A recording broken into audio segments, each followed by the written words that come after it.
Isso que eu vou passar para a igreja agora não está aqui no sermão, não. A Michele recebe o sermão antes, eu acho que é a única que sabe qual é o sermão que eu vou pregar.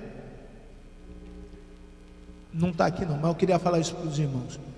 Quando o povo de Deus estava no deserto, não faltou a bondade de Deus. Se você tem vivido um tempo de deserto, irmão, não duvide da bondade de Deus. Não duvide. Se você tem esquecido de uma das grandes promessas do Senhor sobre a tua vida, que hoje pela manhã o Senhor Deus possa lembrá-lo disso. A bondade de Deus faz parte do amor de Deus por nós. Quando o povo de Israel estava no auge, aonde os sacerdotes, os profetas, o povo estava fazendo o que Deus queria, não faltava a bondade de Deus. Em qualquer circunstância da tua vida, não vai faltar a bondade de Deus.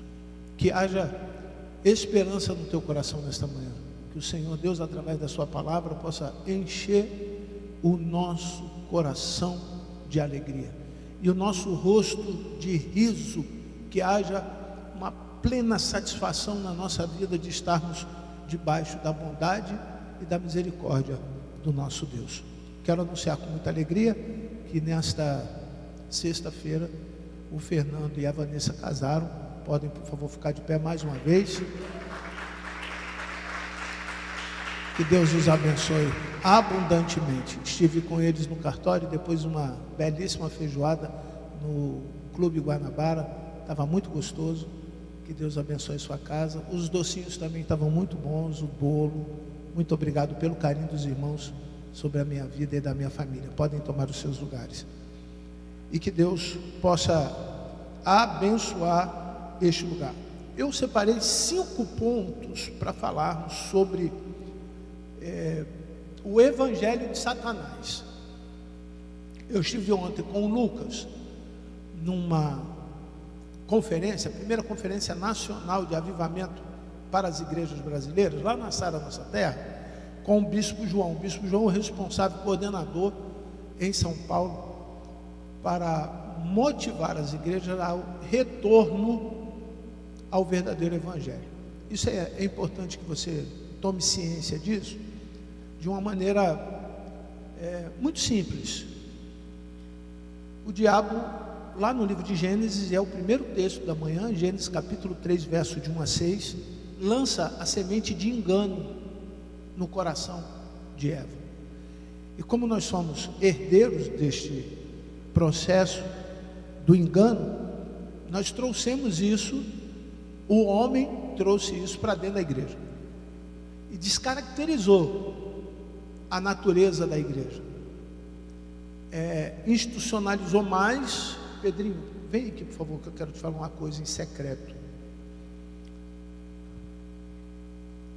Institucionalizou mais a igreja do que a santificou.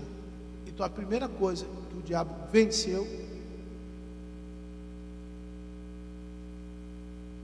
então o que mais nós percebemos que o diabo venceu, que seria a primeira coisa, aquele engano passou de geração em geração, geração, geração, geração.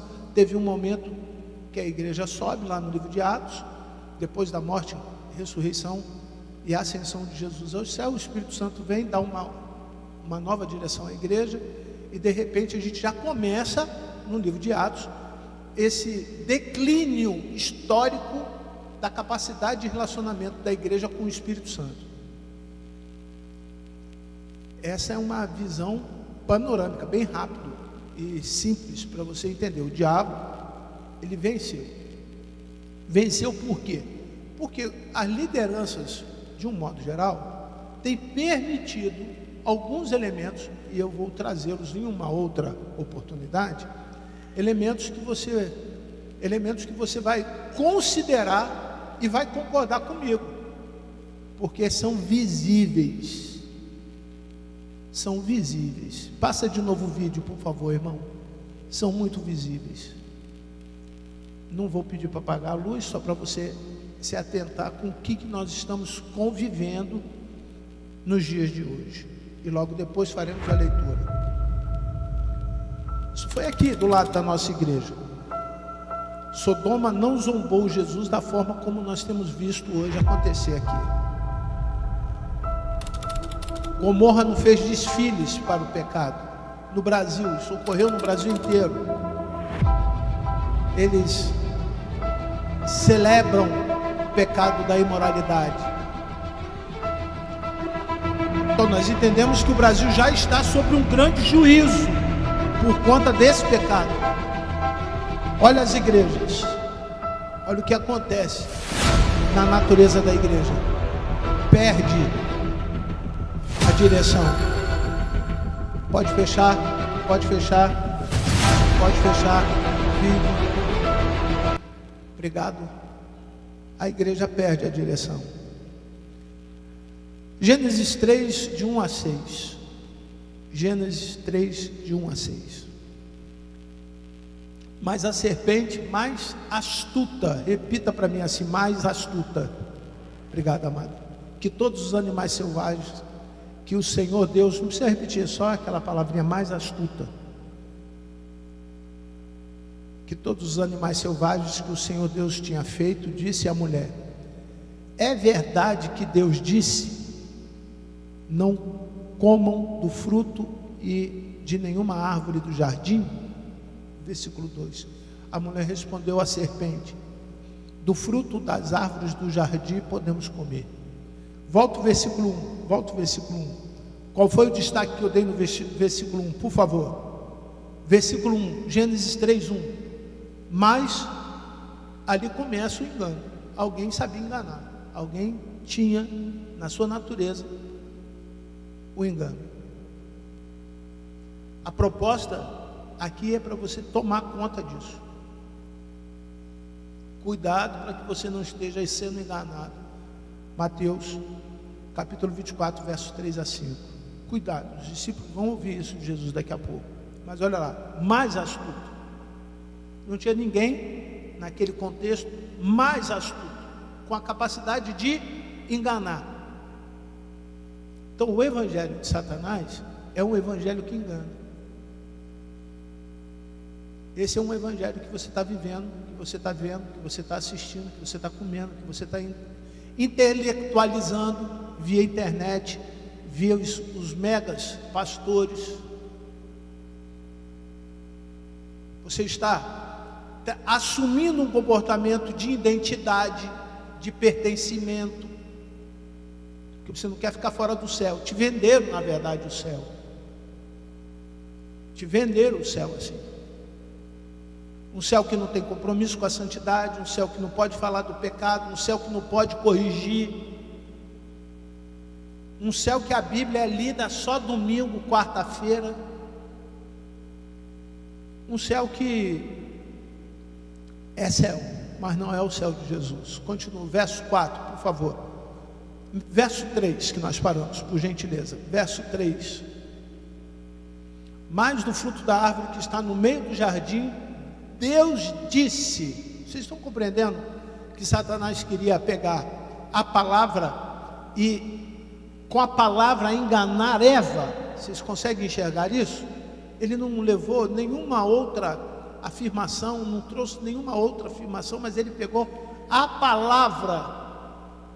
Então o engano vem por desconhecer a palavra. O sofrimento dessa nação está porque desconhecem a palavra. As nações sofrem por conta do desconhecimento da palavra. Isso com a multidão de crentes que tem no mundo. Ouvi uma ministra deportada da Coreia do Norte, um testemunho que depois eu posso disparar no grupo da igreja, ela falando assim: olha, sabe quem é aquele baixinho gordinho? É neto do primeiro comunista daqui. E sabe o que o avô dele fez? Mandou caçar todos os cristãos da Coreia e matou todo mundo. Quem carregar uma Bíblia era fuzilado em praça pública. Carregou a Bíblia, era fuzilado. Era guerra visível, mas essa aparentemente está calma. Todo mundo se acomodou. Por quê?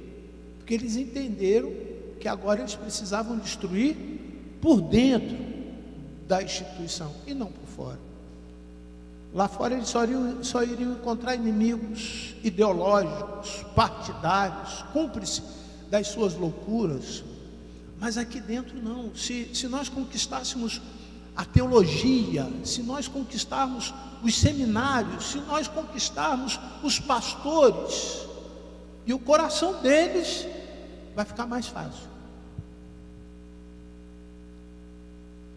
E o diabo tem conseguido isso. O diabo tem tirado do coração dos sacerdotes a palavra. Tem tanta teologia, irmão, tem teologia que eu nunca imaginei que eu ia ter conhecimento. Essa semana, lendo a teologia de um menino que está na internet bombando, não vou falar o nome para não publicar, e não é interesse nosso fazer nenhum tipo de comentário jocoso e nem demagogo, mas quanta gente segue aquilo, quantas pessoas vão atrás daquilo,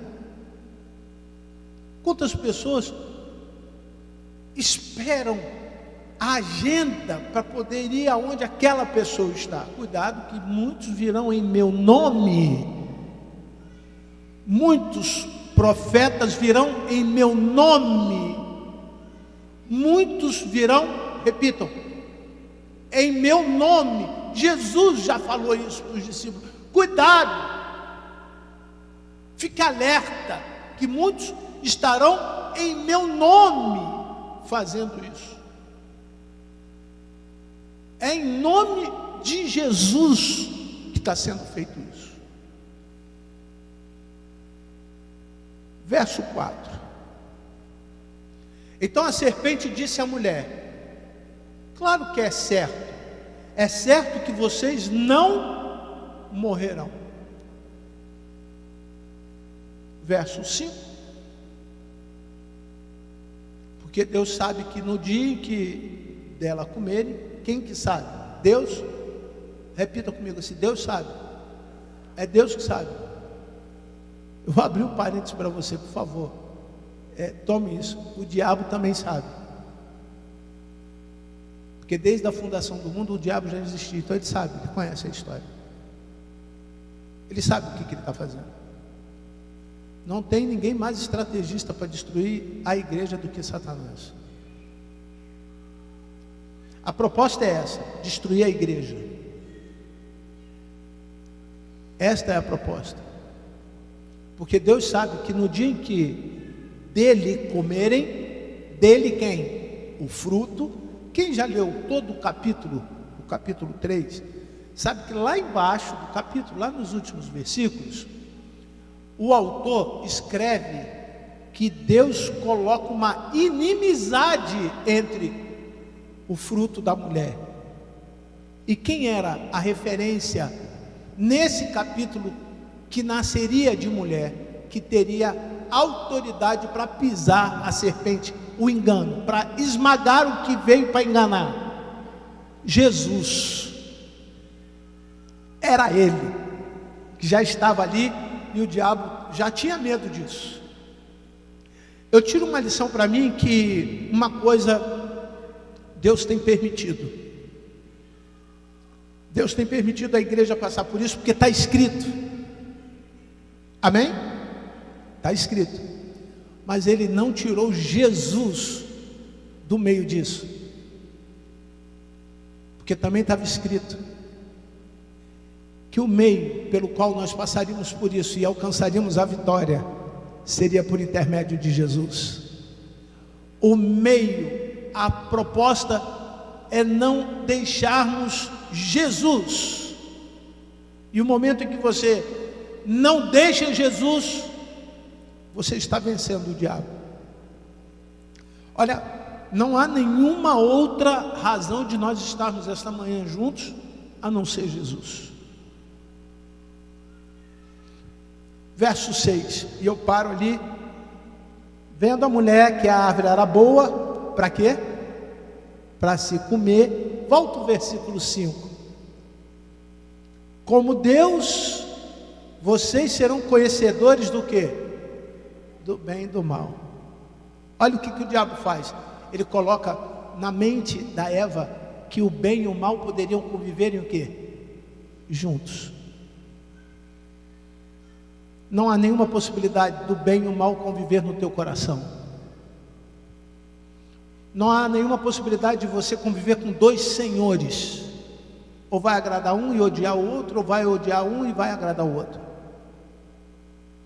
Mas esse era o evangelho de Satanás.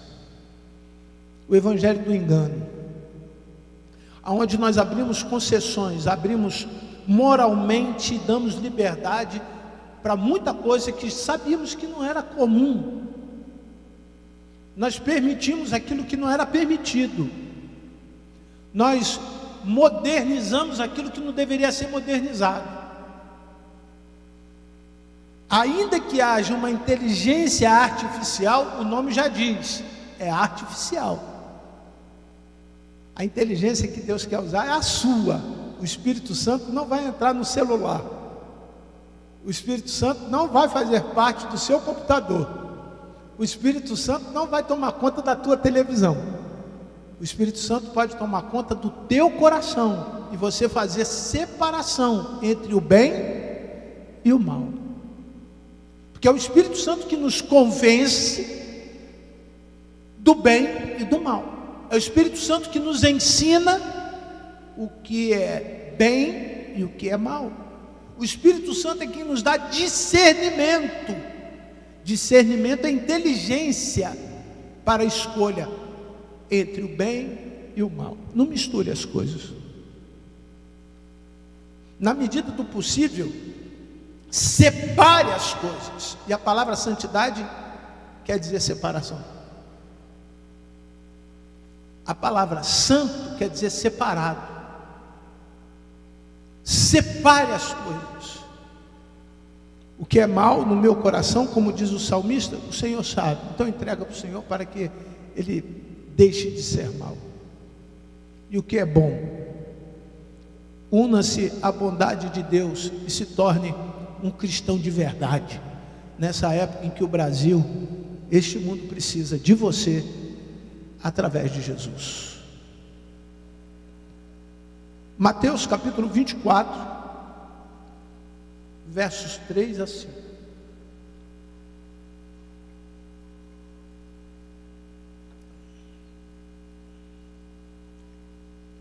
Jesus estava sentado no Monte das Oliveiras quando os discípulos se aproximaram dele e, em particular, lhe pediram: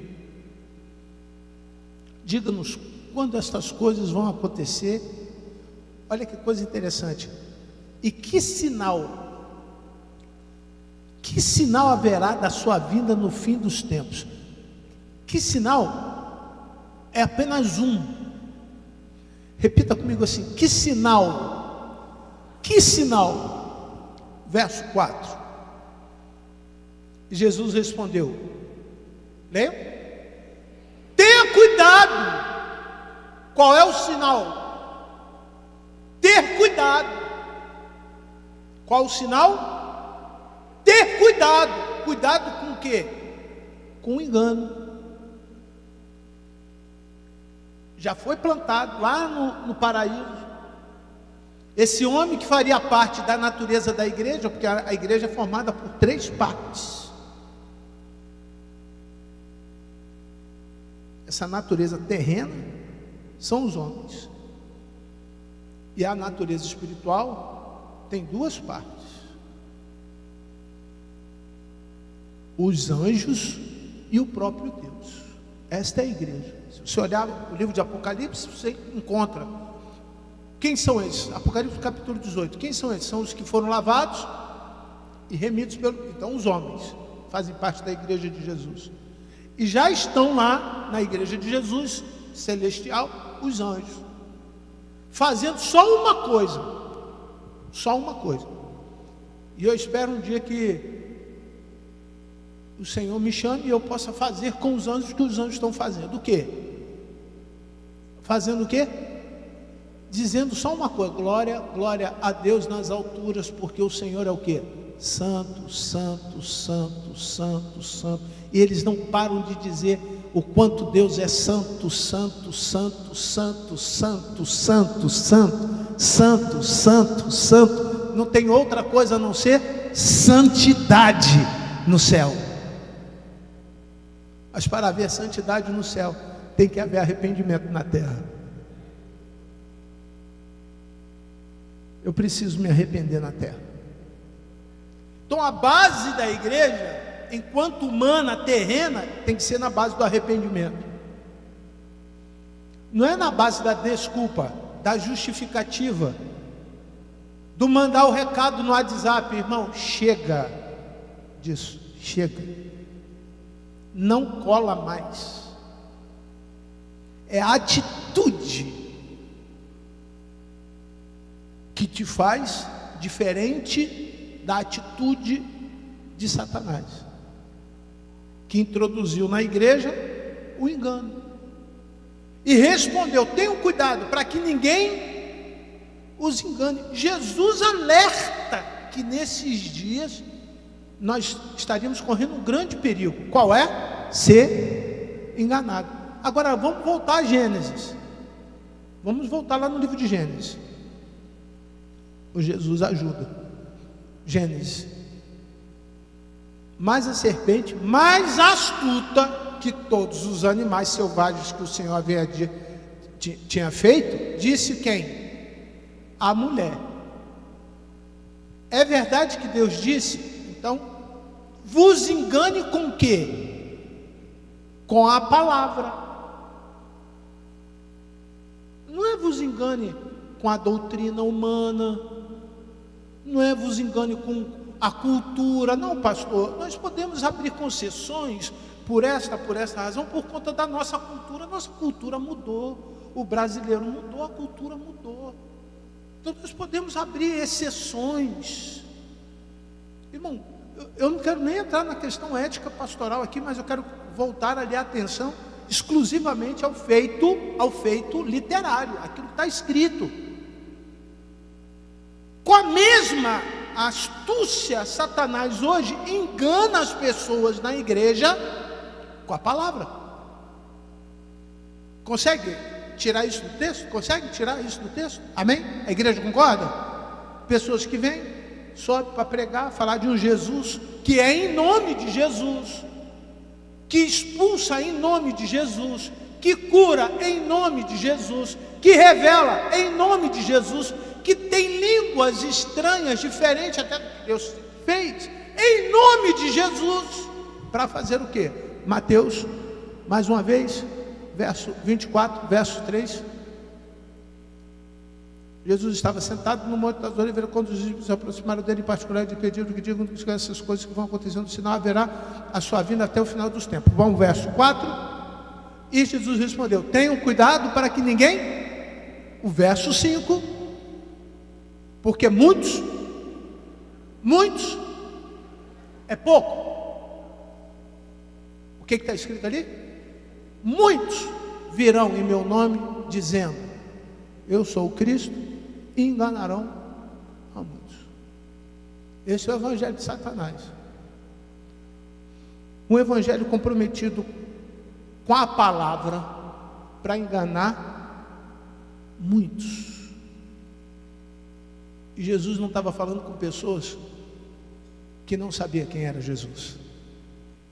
O texto deixa claro que Jesus estava falando com quem? Com os discípulos. Deus nessa manhã está falando com você. Deus está chamando a sua atenção. Deus está colocando uma luzinha amarela. Atenção, cuidado, para que ninguém te engane, para que você não se engane, para que você não seja instrumento de Satanás para enganar ninguém. Olha quanta coisa. Paulo também denuncia esse evangelho de Satanás. 2 Coríntios 11, 3 e 4.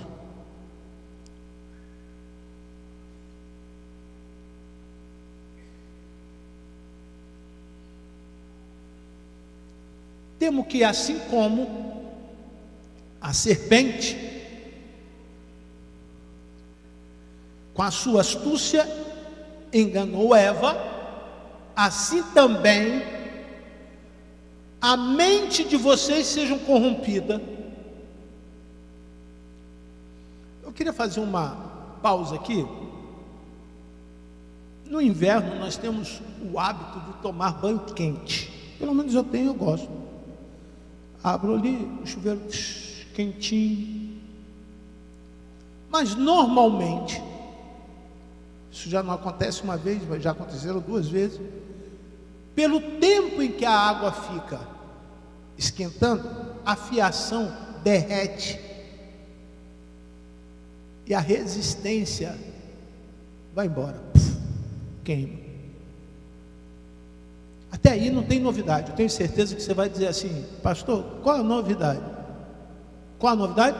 Nenhuma. Mas a minha crise é que quando isso acontece, a água que estava quente logo fica o quê? Você sai fora da água fria. Não é assim? Concorda? Já passou por isso também, né? Aí você grita: Lucas. Aí vem o Lucas correndo para te ajudar com a toalha. Ele, em vez de entregar a toalha, fica rindo do pai pelado.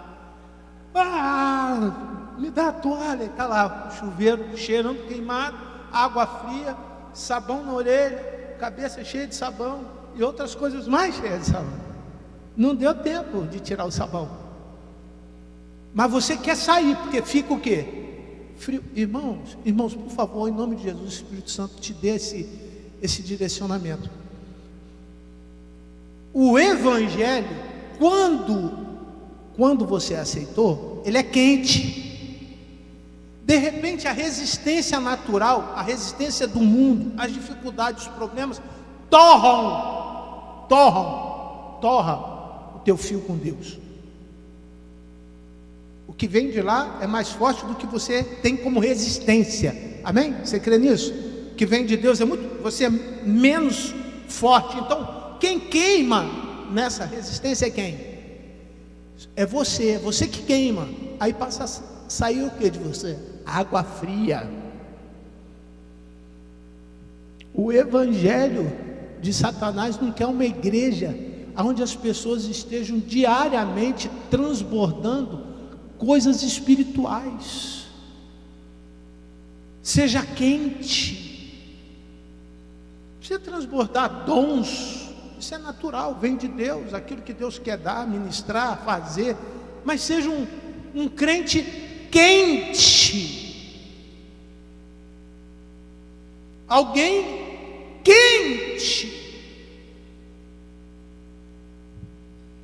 Se está frio, você precisa se esquentar. Mas antes de ter água quente, você precisa trocar o quê? A resistência. Tem pessoas com a mente cauterizada, irmão. O Evangelho queimou a resistência racional. O Espírito Santo vem, quando vai chegar lá, ela desarma, igual um disjuntor. Vem energia para te dar iluminação, para os seus olhos passarem a ver o mundo espiritual, mas a resistência espiritual está o quê? Queimada. Você precisa orar ao Senhor, pedindo ao Senhor para trocar essa resistência. Pode ser uma mágoa, uma culpa, um momento de dor, um sofrimento pela perda, pode ser qualquer coisa, pode ser o seu pecado. Pode ser o seu pecado, irmão. Mas o que Satanás não pôde mudar no plano que Deus havia para Eva, Deus até hoje não mudou. E o nome desse plano chama Jesus.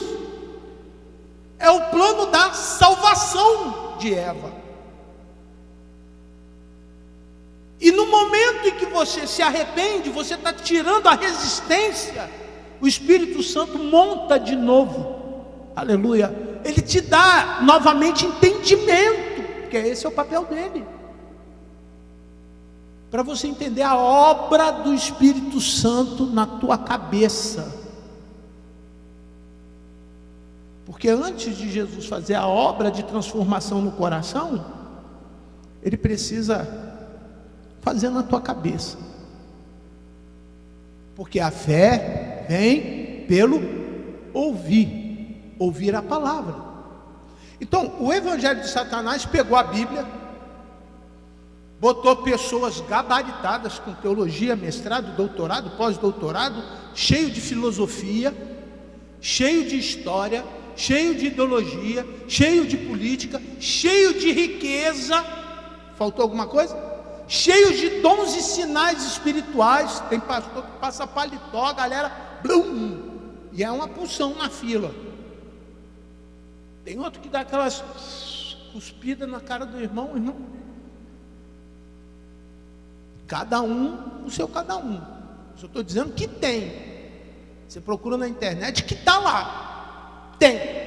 Agora, se isso serve para levar um homem para Jesus, eu não sei.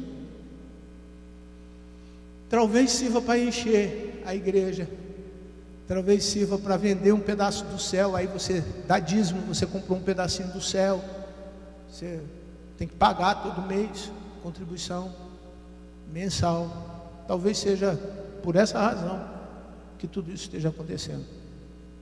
Um evangelho que não é o de Jesus, é o evangelho de Satanás. Eu não queria finalizar, mas quando toca esse sino, quer dizer que são 12:00, e eu preciso parar.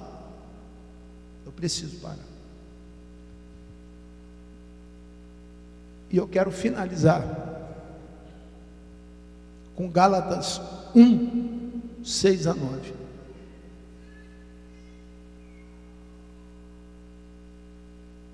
Estou muito surpreso em ver que vocês estão passando tão depressa daqueles que o chamou da graça de Cristo para outro. Leia ali, por favor, irmão. Outro. Então o que eu estou falando está onde? O que eu estou ensinando, eu estou escrevendo um livro chamado O Evangelho de Satanás. Eu pretendo acabá-lo ainda este ano. Estou falando alguma coisa na minha cabeça, uma teologia do pastor Carlos, ou o que Paulo está falando à igreja, aos Gálatas? Eu estou muito surpreso em ver que vocês estão passando tão depressa para aquele que os chamou da graça de Cristo para outro evangelho.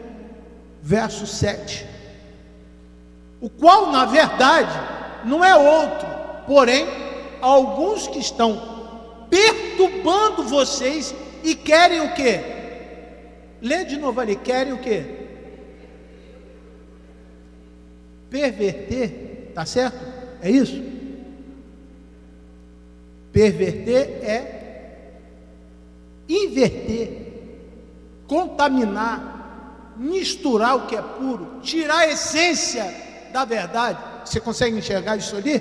Sim. O evangelho de quem? De Cristo. Se tem o evangelho de Cristo, tem o evangelho de quem? De Satanás. Em breve, os irmãos vão receber.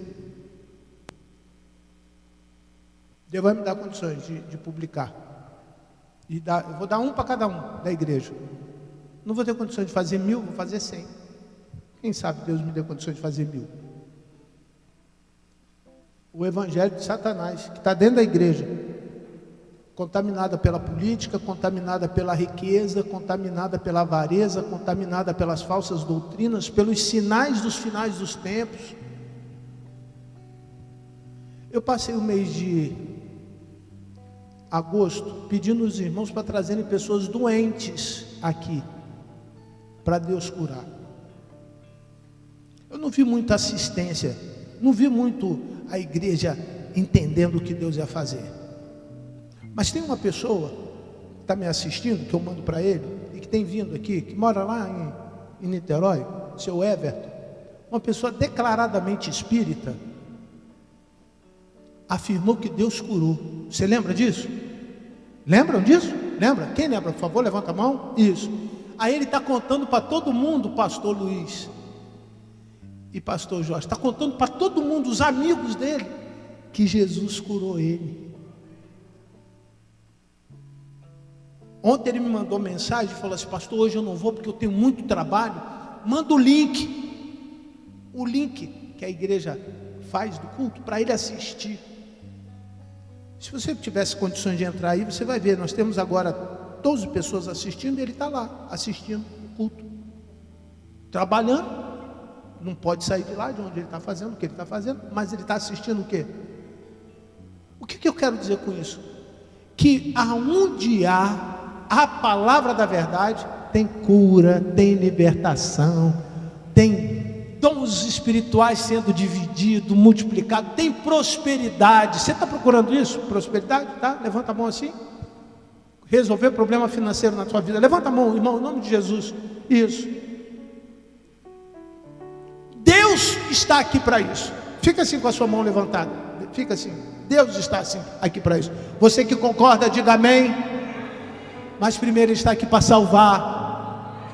Primeiro Ele está aqui para ser engrandecido como santo, santo, santo, santo, o Senhor dos senhores.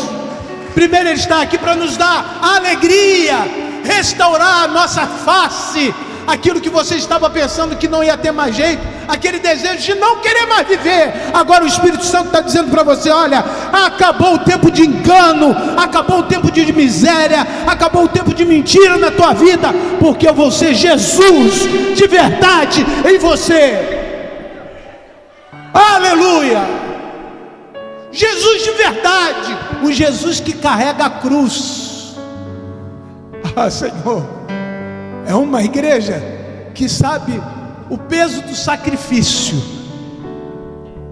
É isso que nós vamos cantar agora, não é isso? Coloque-se de pé. Aí.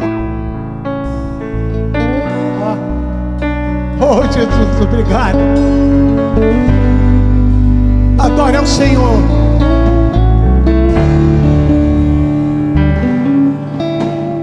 Deus, sara esta nação com o teu poder, Senhor. com teu poder, com o óleo da tua unção. Ah, Senhor, a tua unção vem do teu povo. Deus, sara esta nação com o teu poder, com o óleo da tua unção. Um dia Deus olhou para esta nação e por ela se apaixonou de uma forma especial. Um dia Deus olhou para esta nação e por ela se apaixonou de uma forma especial. Só a igreja, tá?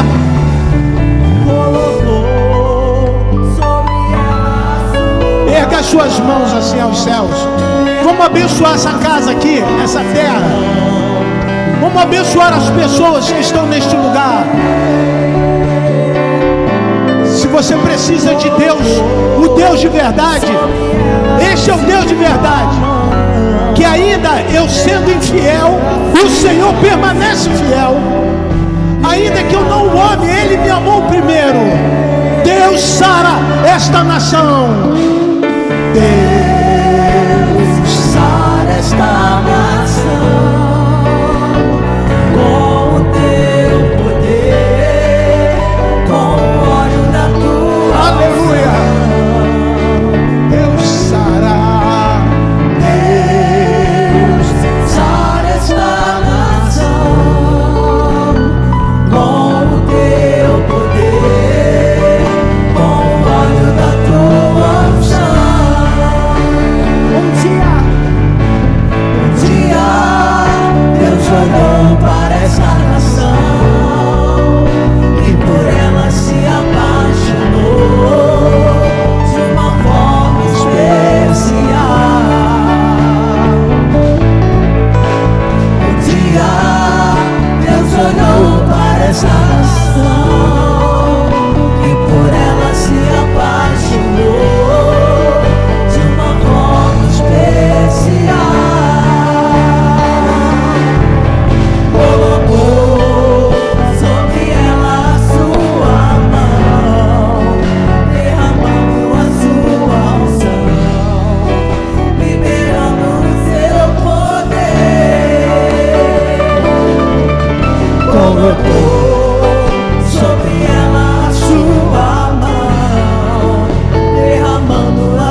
estamos nesse tempo de avivamento para o Brasil.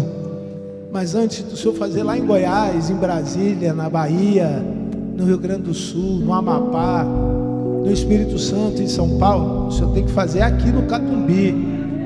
O Senhor tem que fazer neste lugar, nas pessoas que estão aqui. O Senhor tem que tirar, Senhor Deus, de cada um de nós tudo aquilo que já foi engano e nos dar, Senhor Deus, a esperança de vivermos um tempo novo de verdade. Que a Tua palavra diz que o Senhor é a verdade e o Senhor é o caminho, a verdade e a vida. Derrame vida entre nós, derrame vida neste lugar. Que tudo, Senhor Deus, que estamos esperando acontecer nesse tempo, aconteça em nome de Jesus. E que a graça, a paz, o amor de Deus o Pai, a comunhão e a consolação do Teu Santo Espírito se façam presente aqui hoje para todo sempre.